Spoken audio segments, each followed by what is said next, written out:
आज अभी नवरात्रि के शुभ अवसर पे आपको सबको बधाई। सहयोग के प्रति जो उत्कंठा और आदर प्रेम आप लोगों में है वो जरूर सराहनीय है, इसमें कोई शंका नहीं। क्योंकि जो हमने उत्तर हिंदुस्तान की स्थिति देखी है वहाँ पर हमारी परंपरागत जो कुछ धारणाएं हैं,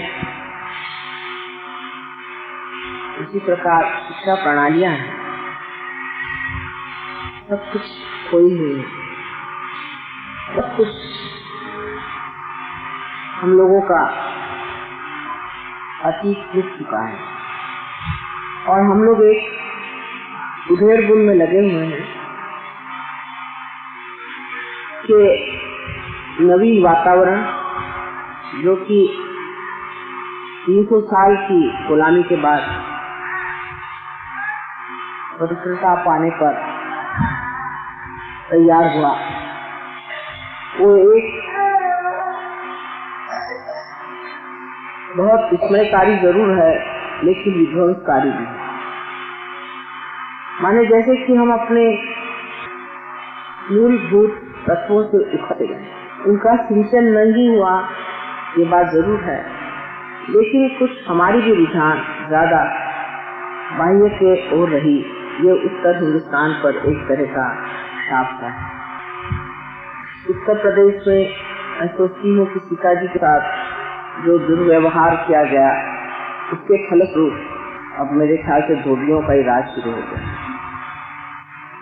और बड़ी दुख की बात है कि जब आप उत्तर प्रदेश में सफर करते हैं तो देखते हैं कि लोगों में बड़ा उथलापन, अधूरापन, अश्रद्धा, अनास्था आदि इतने बुरे गुण आ गए हैं कि लगता नहीं वहाँ कभी भी सहयोग पनप सकता। दूसरी बात, बिहार, पंजाब, हर जगह ये पाया जाता है कि हम अपने को कहते हैं हिंदू या भारतीय, लेकिन हम अपनी संस्कृति से पूरी तरह अनभिज्ञ हैं। हम कुछ भी नहीं जानते कि हमारी जड़ें क्या हैं, जिस जड़ के सहारे हम खड़े हैं। दूसरों की जड़ें हमारे अंदर बिठा करके हम पनप नहीं सकते। और जो हमारी जड़ें हैं वो इतनी महत्वपूर्ण है कि इसी से सारे संसार की जड़ें लावित होंगी, इसी से वो उच्च स्तर पे उठेगी। लेकिन यहाँ का मानव ऐसा कुछ अजीब वातावरण है कि न इधर के हैं न उधर के हैं। और जब भी मैं देखती हूँ अंतर तो बड़ा आश्चर्य होता है कि गहनतम जो विशेषताएं दक्षिण में हैं वो यहाँ एकदम खो सी गई। इस और हमें चित्त करना चाहिए और ध्यान देना चाहिए कि हमने ये सब क्यों खो दिया। जो हमारा इतना महत्वपूर्ण ऊंचा था उसे हमने क्यों त्याग। उससे तो ऐसे लोगों को ज्यादा मानती हैं क्योंकि कुछ नहीं कुछ तो कुछ जानते हैं अपने धर्म के बारे में। ऐसा कोई सिख आपको नहीं मिलेगा जो अपने धर्म के बारे में कुछ भी नहीं जानते, लेकिन ऐसे आपको हजारों हजारों हिंदू मिल जाएंगे तो कुछ भी नहीं जानते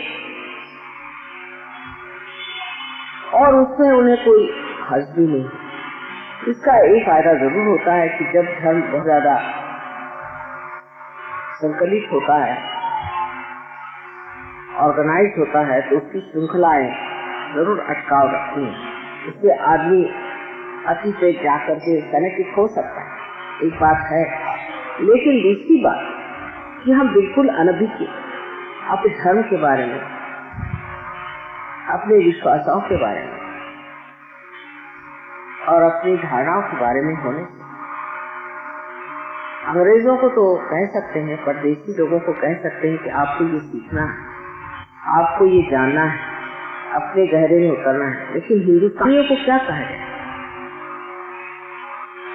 वो तो अपने को अंग्रेज ठहरे बैठे। वो सोचते हैं कि हम तो बहुत ऊंची पदवी पर पहुंचे। इतना उथला जीवन हम बिता रहे हैं, इसकी और हमारी, इसीलिए हमारी संवेदना जो कि आत्मा की है, वो गहन नहीं होगी। आत्मा की संवेदना गहन है, उथली नहीं। जो मनुष्य उथलेपन से जीता है वो गहनता को कैसे पाएगा? इस ओर ध्यान देना चाहिए कि हमने इसे क्यों खोया और खोने पर अब हमारा इससे संबंध कैसे हो, हम किस तरह से अपने को गहनता में उतार सकते। एक तो धर्म के प्रति हमारी उदासीनता है। मैं कोई बाह्य के धर्म की बात नहीं कर रही हूँ, ये आप जानते हैं, पर अंदर का धर्म होना बहुत है। अंदर का धर्म माने संतुलन जीवन, वो सब चीजों में असर कर। कोई कहेगा कि माँ कपड़े पहनने से क्या होता हो, वो तो जो है जड़ वस्तु, सूक्ष्म में ही सब कुछ है। अरे भाई, आप सूक्ष्म में तब जाओगे जब जड़ को आप पाओगे। जब जड़ में भी आप इतने श्रृंखल हैं, तो आप सूक्ष्म में कैसे? हमारे भारतीय संस्कृति की विशेषताएं जो है, उसको समझे बगैर ही बहुत लोग गलत काम करते हैं। जैसे कि हाथ में चूड़ी पहनना एक छोटी सी चीज है। ये क्या चीज है आप जानते हैं? विशुद्धि का। विशुद्धि के क्षेत्र पे स्त्री में कंकण होना चाहिए। पुरुष भी कंकण पहले पहनते। मेरे नाक में ये शुक्र है, ये शुक्र का तारा है, ये मुझे पहनना पड़ा, लेकिन पहना नहीं था बहुत दिनों तक। लेकिन समझ गई मैं कि पहने बगैर होगा नहीं, इसलिए पहना। हर चीज हमारे संस्कृति में बहुत नाप तौल और समझ से बनाई। ये कोई किसी धर्म ने नहीं बनाई, ये दृष्टों ने बनाई है, बड़े बड़े ऋषि और मुनियों ने बनाई हुई चीजें हैं। इसको हमें समझना है। हर चीज में, हर रहन सहन में, बातचीत में, ढंग में हमें पहले भारतीय हो। जब तक हम भारतीय नहीं हैं, तब तक सहयोग आप पे बैठने नहीं वाला।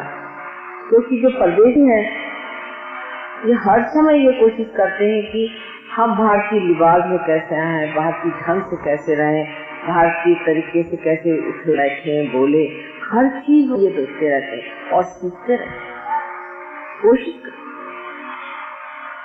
आज ही हमारे बहू ने एक बात कही कि जो सहयोगी हमने फॉरेन में देखे, उनकी जो आस्था और डेडिकेशन देखा, वो यहाँ के सहयोगी नहीं है। यहाँ तो बस सहयोगी सिर्फ बीमारी ठीक करने आते हैं आपके पास। तो हिंदुस्तानियों का भारतीय होना बड़ा कठिन दिखाई दे रहा है, बजाय इसके की परदेशी। एक तो बुद्धि में उनकी बड़ी शुद्धता है और बहुत चमक है। उस बुद्धि से वो समझते हैं कि जो आज तक हम लोगों ने ये अहंकार के सहारे कार्य किए हैं, उनको छोड़ देना चाहिए और सीधे सरल तरीके से जो भारतीयता हमेशा आत्मा की ओर निर्देश करती है, उसे स्वीकार कर। वो इसे समझते हैं बहुत अच्छी तरह से और गहनता से, और जिस चीज को समझते हैं और मानते हैं उसको करते हैं, क्योंकि इनमें बड़ी सब्रता आ गई। लेकिन हम लोग माँ के सामने एक बार, बाद में दूसरी बार, उसमें क्या हर्ज है, अगर इस तरह से रहा जाए उस तरह से। आज मैं आपके सामने एक ही प्रस्ताव रखती हूँ, क्योंकि आप जानते हैं हमने विश्व निर्मल धर्म की स्थापना की, लेकिन विश्व धर्म जो है उसकी संस्कृति भारतीय है। संस्कृति बिल्कुल पूरी तरह से भारतीय है, उसमें कोई भी हम लव लेते जो भारत में आए उनको भारतीय जैसे रहना पड़ेगा, हमारे ढंग से रहना पड़ेगा, क्योंकि ये संस्कृति हजारों वर्षों से बनाई गई है। सोच समझ के इससे जो गलतियां उसे ठीक करके अनेक वर्षों से बिता करके इसमें से जो कुछ भी दोष है उसे निकाल करके ये संस्कृति बनाई गई। और इस संस्कृति में एक ही बात निहित है कि अपना चित्त हमेशा निरोध है। अपने चित्त का निरोध, अपने चित्त को रोकिए। आप देखिए जो दिल्ली शहर में कहीं भी जाए सबकी आंखें इधर उधर घूमती रहती हैं हर समय, किसी की आंख में शुद्धता नहीं पाई। यहाँ तो वासना पर लस्ट और ग्रीड है। चित्त का निरोध कर सकता है कि जब हम इस तरह से अपना भी लिबास रखें और दूसरों का भी लिबास इस प्रकार है जिसमें कि मनुष्य सौष्ठवपूर्ण हो और सुंदर न हो, लेकिन उसमें वासनामय चीजें न। जीवन के हर व्यवहार, हमारा जीवन अत्यंत सौष्ठवपूर्ण होना चाहिए। सौष्ठव का मतलब होता है सुस्या, जिसमें शुभ राय, जिससे सबका मन पवित्रता से, ऐसा स्त्री का स्वरूप पुरुष का स्वरूप होना चाहिए, उनका आचरण होना चाहिए, उनका व्यवहार है। लेकिन हम लोग जो उनकी बुरी बातें हैं पूरी तरह से, और जो उनकी अच्छी बात है उसे हम नहीं सीख पाते, और अपने को ये समझ करके कि हम एकदम से बड़े भारी आधुनिक बन गए, इस आधुनिकता के जो शाप है उससे आप वंचित नहीं रहे। अपने बच्चों की ओर नजर, अपने बच्चों में भी भारतीय लानी चाहिए। बच्चों में आदर, आस्था, नम्रता सब होना, शांति से बैठे। अब आप महाराष्ट्र के बच्चे देखिए, सीधे बैठे रहते। मैंने कभी नहीं देखा कि बच्चे इधर उधर देख रहे हैं, ये कर रहे हैं, हंस रहे हैं, बोल रहे हैं। कभी आप देखिए ध्यान देते। और आप अंग्रेज बच्चों को देखिए तो इतना दौड़ते हैं कि उनको सबको बाहर रखा जाता है, उनकी माओं को भी बाहर रखा जाता है। तो हमें पहले जान लेना चाहिए कि क्या बात है सहयोग इतना गहरा हमारे अंदर क्यों नहीं। हमें अपनी ओर दृष्टि करके देखना चाहिए कि हम क्या स्वयं गहन है, हमारे अंदर ये गहनता आई हुई है। भारतीय संस्कृति को जरूर अपनाना होगा पूरी तरह से, और उसकी पूरी इज्जत रखते हुए। जैसे बड़ों का मान करना। हमने सुना कोई सहयोगी है अपनी माता को बहुत सताते हैं और बड़े भारी सहयोगी हैं, ये कैसे होते हैं? इसकी अधिकार होते हैं, सबका एक तरीका होता है। अगर माँ कोई ऐसी शैतान हो या भूतग्रस्त हो तो समझ में आई बात, लेकिन किसी भी माँ को सताना हमारे संस्कृति में मना। माँ बाप का अनादर करना बिल्कुल मत। भाई बहनों से दूर भागना भी बिल्कुल मना। दूसरी बात, अपने यहाँ कोई आदमी कोई भी मेहमान घर में आए, उसके लिए हम लोगों को जान दे देनी चाहिए। इसके अनेक उदाहरण हैं। जो हमने खोया हुआ है पूरा की पूरा हमें सहयोग से वापस लाना है। पन्नादाई जैसी औरतें ने अपने बच्चे को त्याग दिया, युवराज को बचाने के लिए जिसे अपने बच्चे को त्याग दिया। पद्मिनी जैसी स्त्री इतनी लावण्यपूर्ण थी। उन सबको याद करिए जिन्होंने अपनी जान देश की आन में मिटा दी। उस संस्कृति को छोड़ कर आप किसी तरह से सहयोग में पनप नहीं। मैंने सारी संसार की संस्कृतियां देखी। एक तो जो अनादिकाल की संस्कृतियां चली आ रही हैं, इजिप्ट में कहिए या चाइना में कहिए या आप चाहे तो ग्रीस में, इटली में काफी पुरानी सभ्यता है, हजारों वर्ष की सभ्यता है और ऐतिहासिक भी है। हमारी तो इतनी पुरानी है कि वो कुछ ऐतिहासिक है, कोई पौराणिक है और कोई तो कोई समझ नहीं पाता। इतनी पुरानी सभ्यता हमारी है और इन सभी सभ्यताओं ने विकृति को ही माना और उसमें बैठ गए। उसमें दिखाया कि परशुराम जो थे उनमें औरतों के प्रति बड़ा आकर्षण था। कैसे बाप रे बाप, तो जल्लाद थे, वो कैसे औरतों के प्रति आकर्षण रखे। विष्णु को दूसरे गंदे स्वरूप में दिखा दिया। इस तरह हर एक देव देवताओं को उन्होंने उठा के छोड़ दिया। अब आप रोम में जाइए, वहां संस्कृति देखिए तो रोमन के लिए तो लोग कहते हैं कि जहां ये गए वहां ही सत्यानाश, राक्षसी प्रवृत्ति से। इजिप्ट में जाइए तो सारी भूत विद्या, चाइना में जाइए तो थोड़ा सा आपको हिंदुस्तान का मिलता है, पर जो भी उनकी संस्कृति है वो हिंदुस्तान की संस्कृति पे ही बची है। जो भी कुछ वो मानते हैं वो हिंदुस्तान से ही सभ्यता को करते हैं। उसी प्रकार आप जापान में जाए, वहाँ भी आप पाते हैं कि हिंदुस्तान की संस्कृति बसी हुई चीजें जैसे कि ज़ेन आदि हैं, ये सब हिंदुस्तान से गई हुई चीज। संसार को हमें सभ्यता है, हमारे संस्कृति में सारी सभ्यताएं इतनी सुंदर है, उसको भुला करके और अब हम उस सभ्यता को ले रहे हैं जिसमें कोई भी सभ्य चीज बहुत असभ्य। इतना ही नहीं कि हम सभ्य हो, हम तो सभ्य हो। सभ्यता ऐसी हो कि हमारे व्यक्तित्व से शुभ झरे तभी संसार की।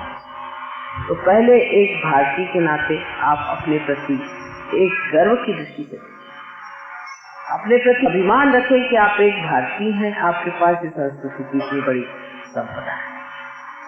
और कृपया कोशिश करें कि हमारे हर एक जीवन में हम भारतीयता के साथ अंग्रेजियत को त्याग, विलायती चीजों को त्याग, विलायती चीजों का इस्तेमाल करना, उनके रहन सहन का इस्तेमाल करना बहुत है। आप जानते हैं आपकी माँ सब भारतीय संस्कृति की,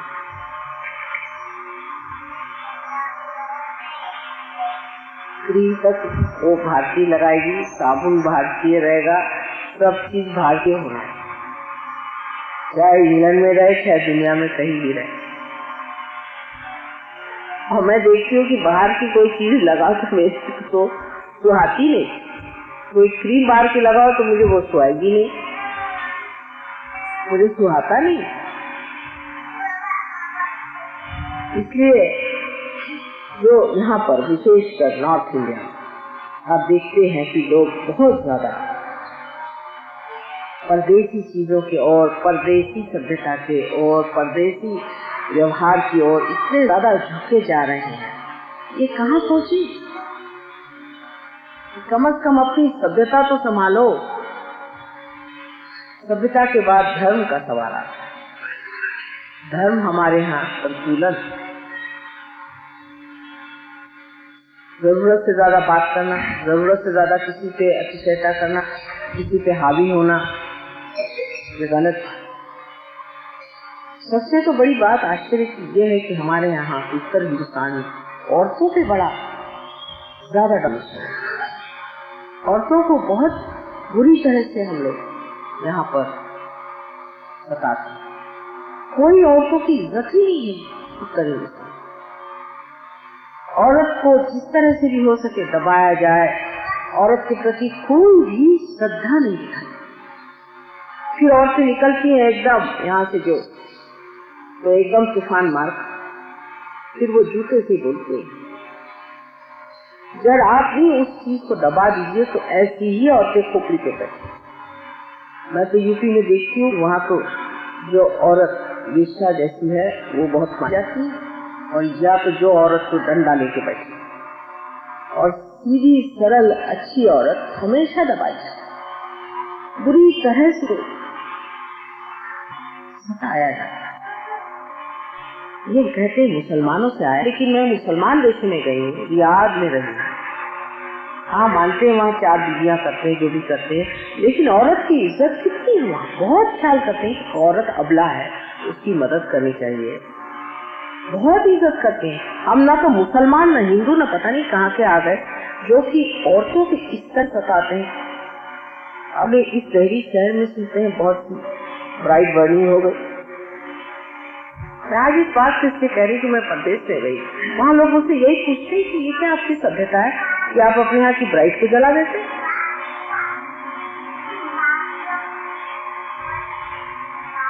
आप कायदा पास करो, कायदा कराओ, क्या हम लोग अंदर से कायदा नहीं रख सकते? औरत से हम इज्जत नहीं कर सकते, औरत से हम बिगड़ते हैं। औरत से क्रोध करना पाप। आपको क्या अधिकार है कि आप औरत से क्रोध करें? वो आपके बच्चों की माँ है। औरतों को जरूर चाहिए कि वो भी चरित्रवान हो और वो भी पूजनीय रहे। अगर औरत पूजनीय नहीं है तो भी उस क्रोध करने से फायदा क्या? लेकिन अगर पुरुष पूजनीय नहीं है तो भी वो क्रोध कर सकता है, और वो अगर महादुष्ट हो, अगर उसे किसी और चीज से लगाव होता तो भी वो ऐसा कर सकता है। ये भारतीय संस्कृति नहीं है। इस देश में इतनी बड़ी बड़ी महान औरतें हो गई हैं जो पितों के साथ बैठ करके वाद विवाद किया,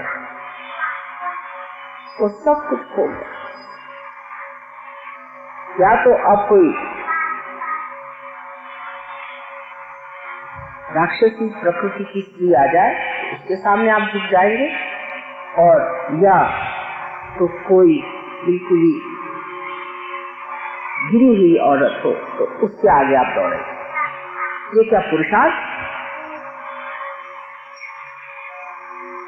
अब रही औरतों की बात कि वो भी और औरतों को देखा देखी उस तरह से रहने लग जाती है जिधर औरतों की नजर जाती है। जैसे आदमी लोग औरतों के और दिखते हैं, उधर ही उनकी नजर जाती है। जैसी ये औरतें इस तरह का कपड़ा पहनती हैं, इस तरह से घूमती फिरती हैं, इस तरह से बातचीत करती हैं, इनका ढंग जैसा बिल्कुल छिछोरा है, उस ढंग से औरतें भी अपने को बनाना शुरू कर देती। क्योंकि औरत में व्यक्तित्व ही नहीं है, उसको दबा दबा के मार डाला। वो सोचती थी इसी बहाने खुश हो जाए आदमी। मैं तो इसमें दोषी पुरुषों को समझूंगी हर हालत में, क्योंकि पुरुष औरत को जब बढ़ावा दे और उसकी महानता बढ़ाए तभी औरत बढ़ती है। इस देश इसका ये कभी भी मतलब नहीं कि औरत आदमी के आगे बोले, इसका मतलब नहीं। औरत को सम्मान के साथ अपने पति के साथ उसकी हर इच्छा को पूर्ण करना, उसको खुश हो जाता। औरत धरा जैसे, उसके पास अनंत शक्ति, धरा जैसे उसको को प्लावित करना। लेकिन अगर आप हर समय धरा को खींचते रहे तो एक दिन अंदर से वाला मुक्त निकल आता है। ये भी समझ लेना चाहिए।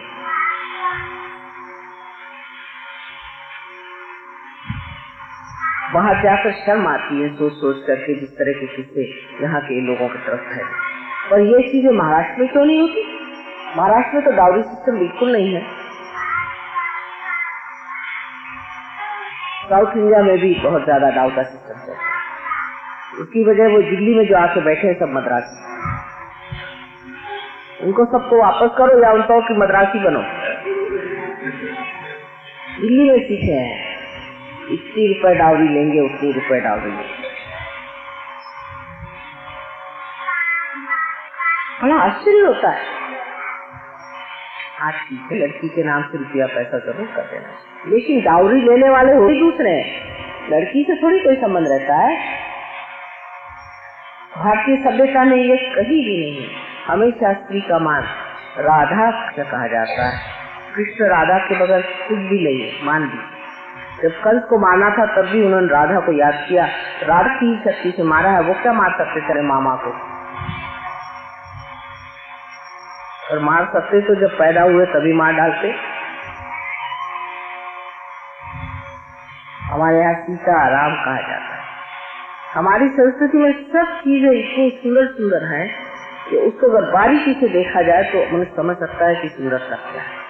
लेकिन ज्यादातर भारतीय संस्कृति के बारे में लिखने वाले ऐसे लिखते हैं जैसे कि बैंक में कहाँ छेद हो, उसका अनुभव कि इसमें ये खराबी है वो खराबी। कोई ये बात नहीं लिखता है कि कितनी बड़ी भारी बैंक है। लिखता ये है कि इसमें से इधर से छेद है, इधर से छेद है। ना इन्होंने हो सकता है एक दो बातें उसमें शायद ठीक करनी भी हो, एक आध इधर उधर की। लेकिन एक एक चीज का देखिए, स्वार्थ शब्द देखिए, स्व का अर्थ पाना स्वार्थ।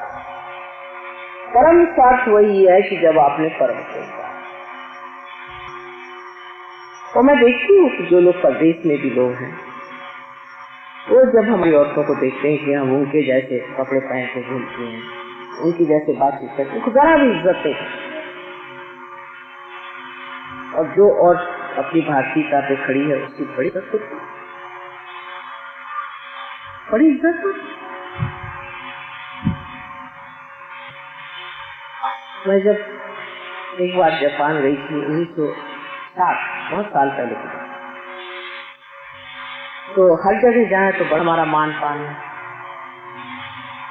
और जब हम शिकामा नाम के एक बंदरगाह पे पहुंचे तो हजारों लोगों की भीड़ वहां पर। मैंने कहा ये कौन आए? सब लोग कहा, कहने आपको देखना है। मुझे क्यों? क्योंकि उनके पास खबर पहुंची कि बिल्कुल पूरी भारतीय स्त्री यहाँ पर आई और उसको देखने से पता हो जाएगा कि बुद्ध की माँ कैसी। और सब वहाँ खड़े तरस है देखने के लिए भारतीय को। वहाँ सारी सिंधी औरतें आधे कपड़े पहन के गई थी, वो तरस गए थे देखने के लिए कि एक भारतीय नारी कैसी होती, किस तरह से कपड़े पहनती, कैसे उसके बाल हैं क्या। हम लोग जहाँ भी जाएं हमें वो लोग कुछ उपहार दे दें। एक जगह बरसात हो रही थी तो मंदिर चले गए, वहाँ उन्होंने हमको कुछ उपहार दिए। तो जो ट्रांसलेट करे तो हमने कहा ये हमको हर जगह उपहार लोग खुद टैक्सी में बैठिए तो टैक्सी वाला गाड़ी रोक के कुछ उपहार दे। कहने क्योंकि रॉयल फैमिली। मैंने कहा रॉयल फैमिली ये कैसी है? तो बात नहीं कहने। देखिए आप बाल कैसे बनाए, हमारे यहाँ सिर्फ रॉयल फैमिली के लोग इस तरह से बाल बनाते हैं और बाकी के लोग जो है हेयर ड्रेसर के पास जाते हैं। ये तो रॉयल पना की निशानी है, अपनी इज्जत में। तो हम लोग इतने हैरान हो गए, हमारी लड़कियां, और हम तो इतने हैरान हो गए कि सच्ची है बात। इसका निरूपण हम तभी कर सकते हैं जब हम इसे बाहर जाके देखें। और जब तक हम इस देश में हैं तो हम नहीं समझ पाते कि हर एक चीज कितनी सुंदर और अच्छी बनाए। स्त्री के लिए अलंकार आवश्यक बताया गया है, उसे अलंकार पहना चाहिए। विवाहित स्त्री के लिए बताया गया है कि उसको अलंकार पहना चाहिए। खास करके उसके ऊपर सारे घर की दारोमदार होती है, उसके चक्र ठीक रहने चाहिए, उनको सुशोभित रखना चाहिए। उस तरह से कायदे से कपड़े पहना, कायदे से। लेकिन अपने को विशेष आकर्षक बनाना वगैरह ये सब चीजें भारतीय संस्कृति। कोई भी स्त्री भारत में अपने को आकर्षक बनाने के लिए नहीं पहनती है, पर हर एक समय समय पर जो ओकेजन होता है उसके अनुसार वो अपने को इसलिए सजाती है और इसलिए कपड़े से पहनती है कि जो वो अवसर है वो और भी सुंदर हो। जैसे महाराष्ट्र में आप देखिए, अगर हमारी पूजा हो रही तो नाक की नथ पहनेगी, यहाँ का पहनेगी, यहाँ का पहनेगी, ड्रेस सारी जो होगी वो पहन जाए। यहाँ तक कि एयरपोर्ट पे जब हमें लेने आएंगी तो सब पहन। तो मैंने कहा ये सब एयरपोर्ट पे पहन के हम देवी को आए, देवी ला जाते। मैंने देवी के मंदिर में जाना है, देवी को देखना है तो क्या ऐसे देखें? दिखाना चाहिए कि हम कितने खुश हैं, कितने सुख में हैं। तो यार शहरी हमारी जो औरतें हैं महाराष्ट्र में, वो भी अपने खासकर दिल्ली से सुंदर हो गया, उनके नखरे ले ली। तो दिल्ली से बहुत लोग प्रभावित। इसलिए मैं सोचती हूँ कि आप लोगों को पूरा समझा कि भारतीय संस्कृति की एक एक चीज को आप समझे, उसके बारे में पढ़ें, देवी महात्मा को पढ़ें, देवी के एक श्रृंगार को पढ़ें, उसके एक एक तरीके को पढ़ें। स्त्री की कल्पना ये समझना चाहिए कि हर एक स्त्री एक गृहलक्ष्मी घर में सम्मान रखना,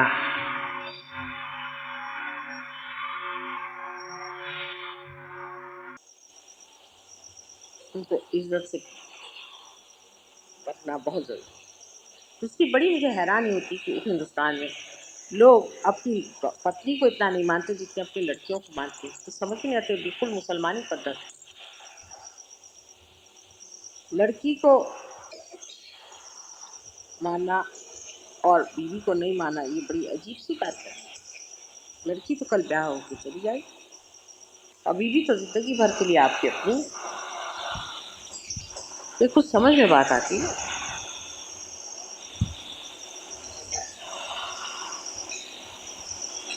उसी प्रकार अपने पति को नहीं माना लेकिन लड़के को सब कुछ माना, ये भी इधर ज्यादा बीमारी। लड़का बहुत बड़ी चीज है, उत्तर हिंदुस्तान में लड़का बहुत बड़ी चीज। किसी के लड़का न हो गया कि क्या उसके घर में हाथी आ गया। वो बाद में उसके वो माँ को लाठी मारे कोई हर्जा नहीं, उसका राज्य न अपमान ही करे कोई हर्जा नहीं, तो लड़का हो गया। उसके बाद असल मिठाई बांटी जाए। शुरू से ही स्त्री के प्रति ऐसी निंदनीय दृष्टि रखने से औरत हमेशा असुरक्षित, इनसिक्योर रहती है। जो औरत इनसिक्योर रहती है वो या तो आपको जाके छोड़ देगी या आपका सर्वनाश कर देगी। स्त्री के अंदर पूरी इज्जत और मान आप लीजिए। बच्चों से भी मान से बात। आप बच्चे हैं, आप विशेष हैं, आप सहयोगी हैं, आपका मान होना चाहिए। आप बड़े जैसे बैठे, आप सहयोगियों जैसे बैठिए। ये अगर आप अपने बच्चों को समझाने लग जाएं तो बच्चे कहाँ से पहुंचे। लेकिन ये बात बहुत कम पाई जाती। ज्यादातर लोग बच्चों को झड़कते ही रहते हैं, उनके अंदर कोई इज्जत की भावना नहीं आती। जब उनके अंदर इज्जत की भावना नहीं आती है तो बच्चे उसी तरह से बर्ताव करें जैसे आपके नौकर लोग बर्ताव करें। मैं तो कहती हूँ नौकरों को तक हम लोगों को एक इज्जत से बाकायदा जैसे कुटुंब पद्धति हमारे यहाँ है उसको संभालते, सारे कुटुंब को संभाल के सबको प्यार दे करके आप ही न बात करें। इस तरह से कि बहुत सी औरतों की भी आदत होती है, मैंने देखा कि हमें तो ये चीज पसंद है, हमें ये पसंद नहीं, ये सफाई हुई घर में, वो नहीं हुआ, ये ठीक होना चाहिए। आप करिए ये आपका और खुश हुई, और 3 बार खराब हो तो 4 बार करिए। देखिए आपके शौक, खाना बनाने का शौक होना चाहिए, हर चीज का शौक होना चाहिए औरत, और दूसरों के लिए करने की शक्ति होनी चाहिए। लेकिन इसका मतलब नहीं कि आदमी खोपड़ी पे बैठ जाए। वो इस चीज की इज्जत करे और सोचे। इंग्लैंड में हर आदमी बर्तन मांजता है, हर आदमी, सिवाय हमारे घर। और वो तो अगर आप कह दे कि आप बर्तन मांझे तो गए कल बर्तन ही टूट जाएंगे। वो जरूर मांझेंगे जब गुस्सा चढ़े, लेकिन वो अगर बर्तन मांझने बैठ जाए तो गए काम। सबसे बड़ा अहंकार ये है कि मैं पुरुष तो श्री कृष्ण के सिवा मैं तो किसी को नहीं देख पाया। जो करने वाला है वही है और भोगने वाले भी वही है। पुरुष और प्रकृति जो है सो है। हम अपने को बेकार इन पुरुष समझ करके बड़ा भारी आकार हमारे अंदर ही है। हम सब माँ के बेटे। इस अहंकार से आप लोग छुट्टी पाइए, बहुत ज्यादा है अभी भी, सहयोग में भी बहुत। और फिर वहां तक कि बीवी को मारना पीटना, बीवी को मारना और पीटना यह अधर्म है।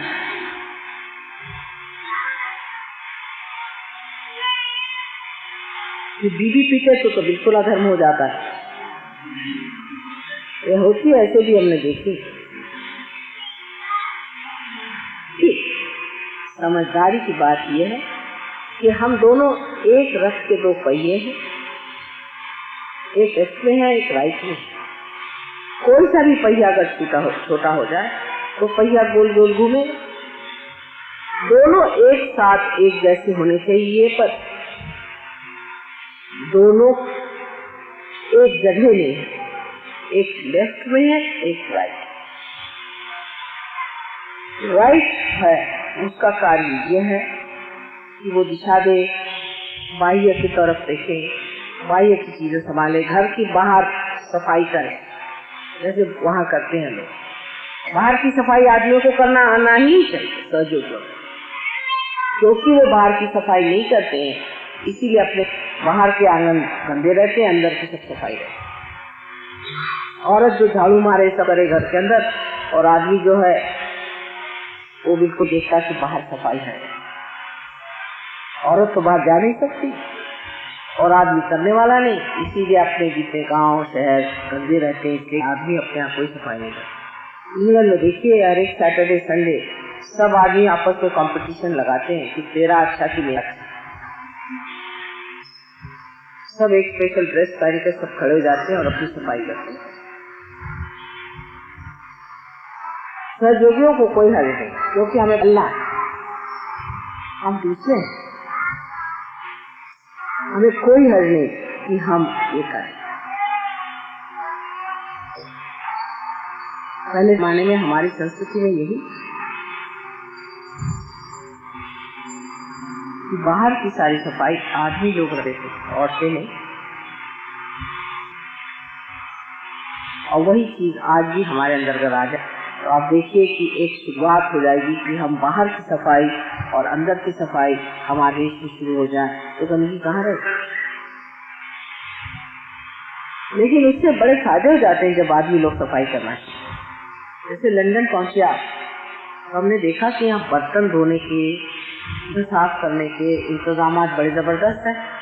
तो हमने कहा कि भाई ये कैसी क्या यहाँ ऐसी चीजें बनी हुई, इसको इससे रगड़ो तो 5 मिनट में निकल जाएगा, कढ़ाई है उसमें ये लगा दो तो 2 मिनट में सफाई हो जाती। हमने कहा हम लोग तो रगड़ते रगड़ते मर जाए, ये निकलती नहीं कढ़ाई, ये है क्या? पता हुआ कि आदमियों को सफाई करनी पड़ती है ना। तो उन्होंने सारे साइंटिस्ट को बुलाया कि बाबा ये पता लगाओ, इसका निकालने का इंतजाम। इसको सबको कढ़ाई मारनी पड़ेगी। कभी कभी बर्तन अगर आदमी मांजे तो कुछ फायदा ही हो जाएगा। और जब आप काम करते हैं उनके साथ तो काम हाथ बटाने से ये भी पता होता है कि ये काम कितना कठिन और ये मुश्किल का काम है। तो अपने प्रति एक तरह की धारणाएं ना लेने से कोई बड़ा नहीं होता। और मैंने तो मुझे आश्चर्य होता है कि सब सहयोगी नहीं जो आती भी हैं तो उससे कहती माँ हमारी शादी बाहर ही करा दो तो अच्छा। तो मैंने कहा क्यों? कहले हमें सहयोगी नहीं होकर अब डंडे नहीं खाने। आप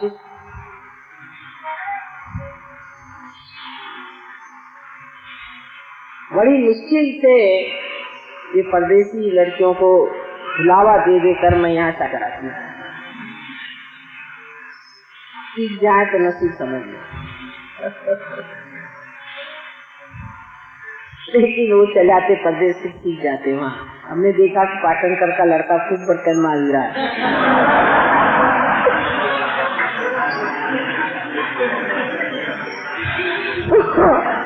तो हमने कहा कि वही कैसे क्या सीख गए? पहले यहाँ सभी सीख जाते हैं।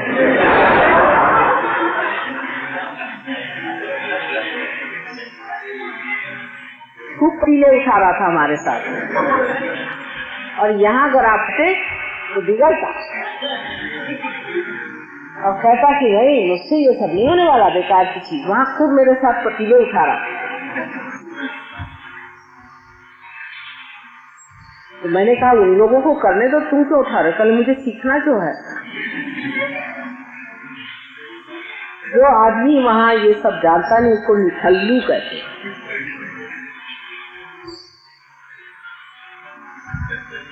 उन लोगों को ये चीज जरूर हमें सीखनी है। वासुदेवा तो सीख के जाना चाहिए। हाँ वासुदेवा, अरे भाई सीख के जाओ, समझ रहे हो। जरूर सीख के जाना, रास्ता बताने। हाँ बिल्कुल, नहीं तो बड़ी गड़बड़ हो जाएगी। नसीब से भाई हमारे यहाँ ये प्रश्न नहीं, क्योंकि हमें 3 सर्वंट चलाओ तो भगवान की कृपा से हमारे घर वाले तो कभी नहीं कर सकते, हमने उनको खराब कर रखा। लेकिन तो भी मैं कहती हूँ कि कोशिश करते, उनको जरा लगता है कि भी देखो सब लोग करे हम नहीं करे, वो क्या कहें, कोशिश करते। इसलिए जो जो वहाँ जा रहे हैं कृपया सब सीखें।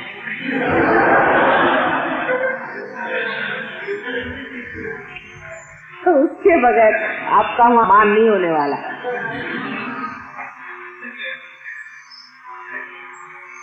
तो ये चीजें हम लोग इस से ले आते हैं कि आनंद का स्रोत आत्मा, और उस आनंद को हमने पाया और वो हमारे रग रग में से बहना चाहिए, हमारे जीवन से बहना चाहिए, हमारे हर व्यवहार से बहना चाहिए। उसके लिए क्या करना चाहिए? पहले सबसे पहले देना। जो आदमी दे नहीं सकता वो आनंद का मजा नहीं उठा सकता, क्योंकि जब तक चीज बहेगी नहीं तो कैसा मजा है। जैसे एक मेंढक एक छोटे से तालाब में जिसका पानी नहीं बहता है, काई रहता है, उसी प्रकार अगर हम अपने जीवन चाहें तो बिता सकते हैं। और हमारे भी शरीर पर जैसे कि एक मेंढक के शरीर पर भी काई जैसे जम जाती है, काई जैसा रंग, ऐसा ही हमारे जीवन का रंग काई जैसा हो जाता है। लेकिन जीवन का रस हमें पाना है और उसका मजा उठाना है और आत्मा का आनंद देखना है, तो हमें चाहिए कि हम अपना दिल खोल और भाएं इस आनंद।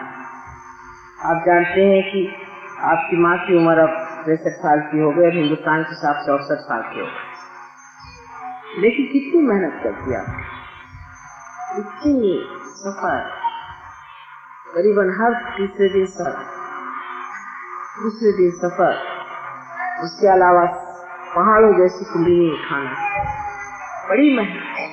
फिर सारे न्यूज़पेपर वाले पूरी समय मेहनत से। हमारे साथ एक देवी जी है, हमसे 5 साल छोटी है, और मोदी साहब पूरी समय कहे ये बुढ़िया देखो बेचारी कितनी मेहनत करे। मैंने कहा और मेरी बात नहीं कर रहे हो तुम, मैं उसको 5 साल बड़ी हूँ, उनके लिए तो बुढ़िया बेचारी कितनी कर रही, ये बुढ़िया कितना करे। मैंने कहा मैं कौन, इसको देखो। तो वो तो सोचते नहीं कि मैं बुढ़िया हूँ, क्योंकि अभी तक देने की शक्ति हो सकती, क्षमता है। जब तक देने की शक्ति आपके अंदर है तब तक आप कभी भी बूढ़े नहीं हो सकते। इसलिए देना सीख, दिल खोल, तब आनंद देखिए क्या। सूक्ष्म में दिल खोल देना चाहिए, लेकिन यही हमारी सभ्यता का तत्व है। लोग जितने अपने यहाँ लोग हो गए, बड़े बड़े इनके आख्यान आपने सुने, जैसे हरिश्चंद्र है, या बेटे की आपने बात सुनी होगी, ये जो कुछ भी आपने पढ़ा है इसमें ऐसे ही लोगों की महानता बताई है जो दिल खोल करके देखे, वही आप है। इस संस्कृति की महत्ता जितनी भी गाई जाए वो कम है, लेकिन सिर्फ महत्ता से नहीं है, वो हमारे अंदर नहीं चाहिए। हमारे अंदर उसका पूरा प्रवेश होना है, उसके अंग अंग में हमें मजा आना और हमें से खुश होना। अभी भी जहाँ ये संस्कृति है वहाँ बड़ा मजा आता है। एक बार हम गए थे राहुरी के पास, तो वहाँ के बहुत इंजीनियर थे बेचारे, कोई खास तनख्वाह नहीं, छोटे छोटे घर, उनमें की एक छोटी सी वो आई, कहने माँ कल आप लोग हमारे यहाँ ब्रेकफास्ट पे आए। हमने कहा क्या कर रहे हो, 30 आदमी है हम लोग, कहाँ करोगे, हाँ पाना एक बार मान जाओ, हमें बड़ी खुशी। मेरी बड़ा फोर्स है, भाई क्या करते हो, 30 आदमियों का ब्रेकफास्ट कैसे बनाओ तुम और हम।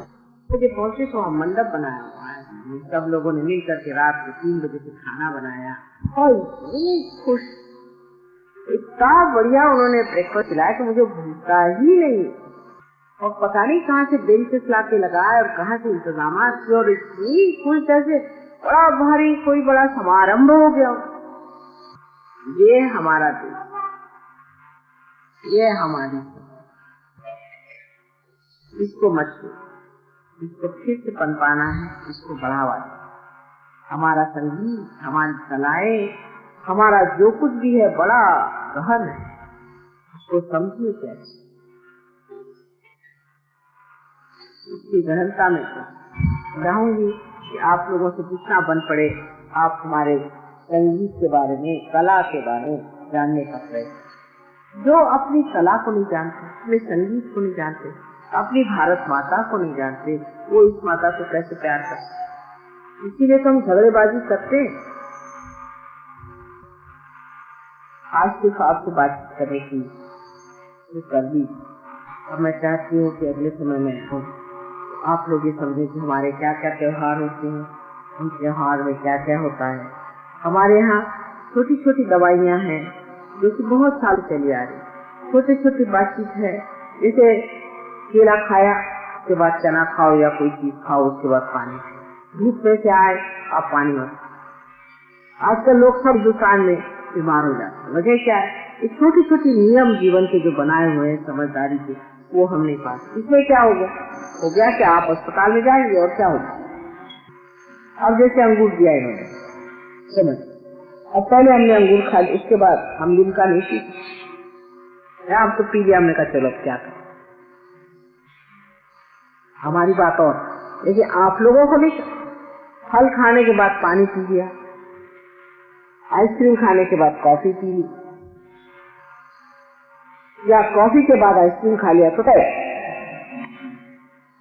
ये छोटी छोटी बातें हमारे जीवन की, जो छोटी छोटी चीजें हमें, इसे कहते हैं कि अणु परमाणु में हमारा जो है जीवन बड़ा ही सुघड़ व्यवस्थित और ऐसा बनाया गया है कि जिससे मनुष्य हमेशा स्वस्थ, तंदुरुस्त स्वस्थ रहे, उसका मन स्वस्थ रहे, उसका चित्त स्वस्थ रहे, और जिससे अंत में वो परमात्मा को प्राप्त, ऐसा सुंदर सारा बना। लेकिन तो समझ लें,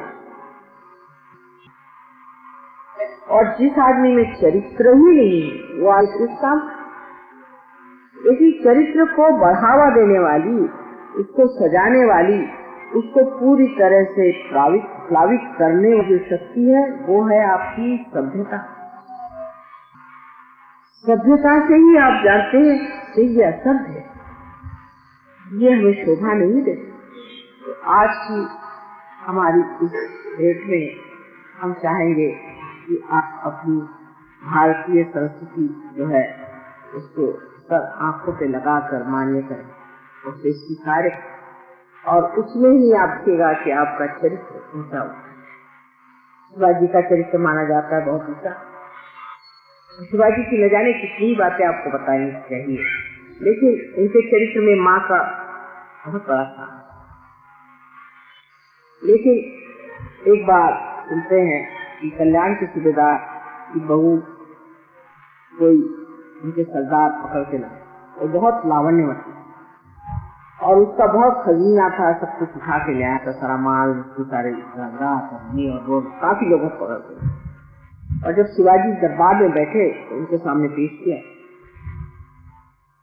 तो वो घूंघट तो नहीं लेकिन नकाब पहने, तो उनका कि आप अपना नकाब हटाइए। तो उन्होंने नकाब हटाया, तो बड़े काबिल में बजाय इसके कि कहे कि आप हमारी बहन हैं। उन्होंने कहा कि अगर हमारी आपकी इतनी खूबसूरत होती तो हम भी आपके इतने खूबसूरत होते। उसके आंख से आंसू। उसके बाद उनके जितनी भी चीजें थी, जो जेवरात थे, हर चीज उनके हर आदमी को बाइज्जत कल्याण तक पहुंचाया और बहुत नाराज। ये हमारे देश का राणा प्रताप एक बार जरा झुक गए क्योंकि बहुत परेशानी में थे कि लड़की के लिए घास की रोटी बनाई, वो तक एक गिलास उठा के ले गया। उसको देख करके कहा, राणा प्रताप जैसा आज कोई आदमी है आपके पॉलिटिक्स में? सब चोर बैठे हैं। तो जब उठा के ले गई दिल्ली तो राणा प्रताप के मन में आया और वो चिट्ठी लिखने बैठे कि मैं आपको कहा कि मैं आपकी शरणा। जैसे उन्होंने पढ़ा उनकी बीवी ने, उन्होंने भाला उठा अपने लड़की को मारने के लिए दौड़े। तो कहले ये क्या कर रही? कहले इसको ही मार डालती हूँ जिसकी वजह से तुम ये सोच रहे। ये हमारे देश के औरतों का चरित्र और आजकल ये नमूने दिखाई दे रहे हैं। ये कहाँ से पैदा हुए यहाँ पता नहीं, लेकिन सहयोगी की औरतें इसी तरह की होती और मर्द भी इसी तरह के। संस्कृत में आ जाता है कि परस्त्री जो है वो माँ कोई भी परस्त्री माँ सब और परक यहाँ बेटी सब। तो हम जब शादी होकर यूपी में गए तो लोग कहने का असंभव है। मैंने कहा तो बहुत ऐसे लोग देखे, अधिकतर हम तो ऐसे लोग देखते हैं। या यूपी में क्या विशेषता है कि यहाँ असंभव बात है? आपकी नजर इतनी खराब कैसे? हमने तो जिंदगी भर ऐसे लोग देखे। ये कहाँ से ये लोग आ? तो वहाँ नवाब साहब एक कोई थे, उनके 165 बीवियां थी और पता नहीं क्या क्या। और क्या होगा? उनके सामने आइडियली ऐसे खड़े हैं वहाँ, तो और क्या होगा? कोई अच्छी आइडिया तो दिखाई नहीं देती। जैसे लंदन में एक राजा साहब थे, उन्होंने 7 बीवियों को मार डाला, तो वहाँ और क्या होगा? आजकल वहाँ औरतें मार रही हैं। अपनी संस्कृति जो है बहुत, और उस महत्वपूर्ण संस्कृति को समझना, उसकी गहनता समझना हर एक सहयोगियों का परम का। जब आप लोग उसे समझेंगे, सब कुछ लिखेंगे, तभी तो ना हमारे प्रदेश के सहयोगी भी इसको आपके साथ हैं। वो लोग छोटी सी बातें देखते रहते और सारा वो जोड़ते रहते हैं अपने अंदर, मैं देखती हूँ। लेकिन हम लोग ये नहीं, क्योंकि न इधर के न उधर के रहने की वजह से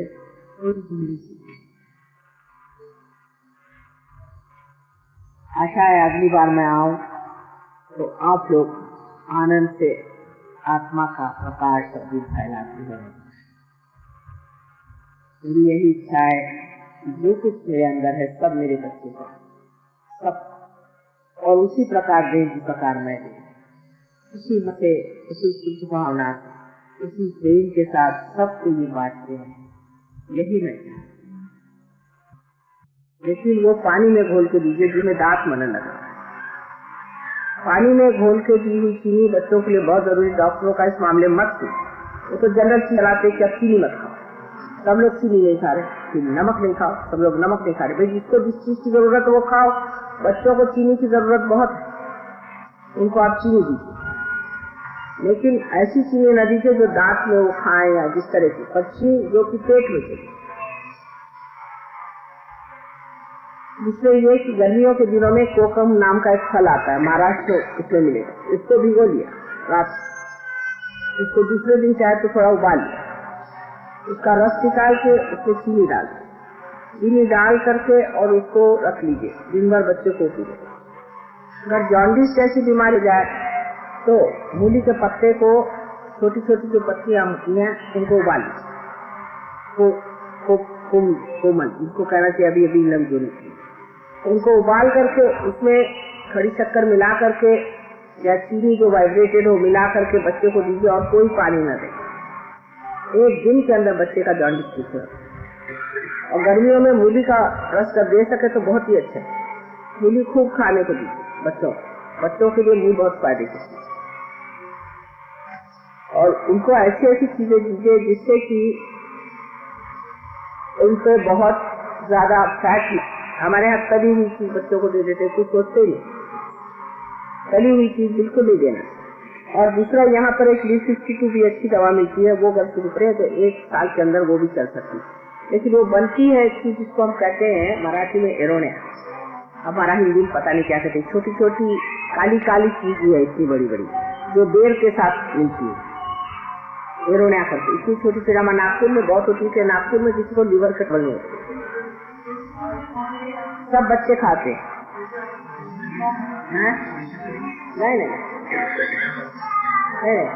किसी को भी नाही, एरोनिया म्हणून एक आमच्या नागपूरला होता, मला इतकं माहिती नाही। लहान हो, अगदी लहान बारीक असतं, एवढं काळं काळं, म्हणजे असतं ते चिरौंजी के दाने होते ना, उसके ऊपर का जो होता है चिरौंजी दाने के ऊपर का, उसी जैसे छोटी चिरौंजी वो भी चल जाए।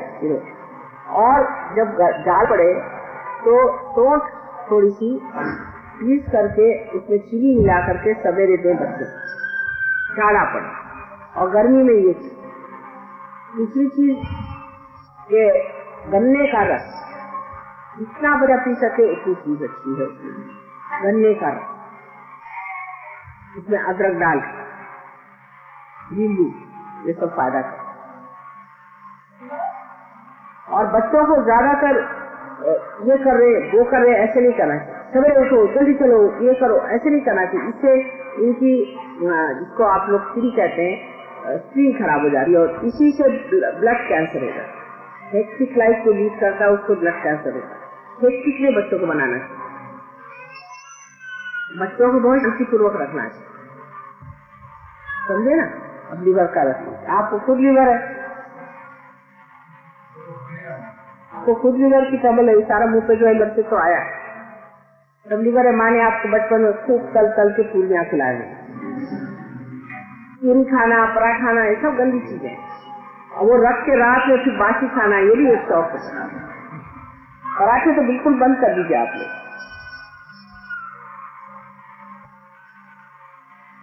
और कोई बात, कोई और बीमारी?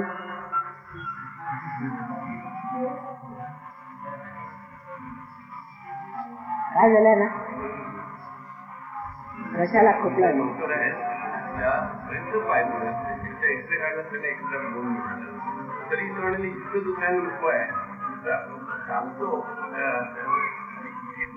अहो त्याला व्हायब्रेशनची सवय होती, किती व्हायब्रेशन त्या डॉक्टर. माझा फोटो घ्या, फोटोकडे उजवा हात आणि डावा हात तिथे ठेवला, झालं ती सरकून जाईल, झालं. तुम्ही व्हायब्रेशन वापरा. हा कस काय? हाँ लेफ्ट है ना, यही तो है. ये गुरु जो पूजले त्याचा त्रास उडाला आहे. मडकाळना 7 लिंबू 7 घेतले काढलं पाहिजे बाबा. गावात फोटोकडे दिवा ठेवायचा, कळलं का? और भी बात है, चलिए अब हम जाएं. अच्छा तो वो आप लेते आइएगा, तो जब आपने इतना रुपया खर्च किया है तो हिसाब हम कर लेंगे. फिर आप एक चीज को मान्य करेंगे. हाँ क्या करें? ऐसा नहीं काम रहता तो आप अंदर से कुछ पहनते हैं, सिमित पहनना चाहिए. हाँ अंदर से सिमित पूरा नहीं पहने अभी भी नहीं वैसे इसी से हो जाए. हाँ दूसरा सहयोग में कंपलसरी है, कंपलसरी हर आदमी को अंदर बनियान पहनना है आजकल का है, और औरतों को अंदर से शमीज पहननी है. और साड़ी पहनती तो नहीं, और अगर ये पहन रही दूसरा ड्रेस है उसे चुनरी ले ली, जरूरी नहीं तो सारे इसमें दर्द होगा आपके सीने, और फिर आप आएंगे माँ मेरा सीने में दर्द है. सब लोगों को बनियान पहनना है, क्योंकि आप जानते हैं छोटी सी चीज है कि आपको जब पसीना आता है तो पसीने में सूख जाता है और बदन में ठक लग जाता है. इसलिए ऐसी चीज होनी चाहिए जो पसीने को खींचे. बहुत लोगों को ऐसे दर्द होता है, बेकार मुझे परेशान करते हैं. इसलिए सबको कंपलसरी, और औरतों भी. हम लोग कॉलेज में पढ़ते थे, हम भी सलवार कुर्ता पहनते थे, जब से हम हमेशा शमीज पहनते थे, सवाल ही नहीं उठता था. पहले तो समझा जाता कि बदतमीजी, बगैर शर्त सीने के कोई लड़की घूमे तो। और दूसरी बात ये भी होती थी कि सलवार के जब तक इस तरह से पहना न जाएगा, समझिए ऐसे कपड़े के साथ नहीं हो, शमीज तो पहना नहीं जाता। शमीज पहनने का रिवाज पहले था, अब पता नहीं सब लोग ऐसे फैशनेबल हो गए कि कुछ समझ नहीं। तो किस लिए बनाया जाता? कायदे के लिए कि वो आपके अब्सॉर्ब कर दे। अगर शमीज, अगर आप साड़ी पहने तो ठीक है, साड़ी आपको ये करेगी, फिर साड़ी आपको लपेट के रखना चाहिए। जब आप बाहर आते हैं साड़ी हमेशा इस तरह से पहननी चाहिए जिससे बदन में आपके, इसका सबसे फायदे है ना, शारीरिक है और दूसरे लज्जा स्वरूप है, बहुत फायदा होता है। अगर आप अपने सीने को ढक लें तो जो हवा आपकी, खासकर यहाँ की हवा के लिए तो बहुत ही, इतना पसीना आता है, सब आपके वक्त सारे आप बैठे हैं वहाँ कर सारे आपके सीने में वो जकड़ जाता है, फिर आपको बीमारियां हो जाती हैं। यहाँ पर की बीमारियां मैं देखती हूँ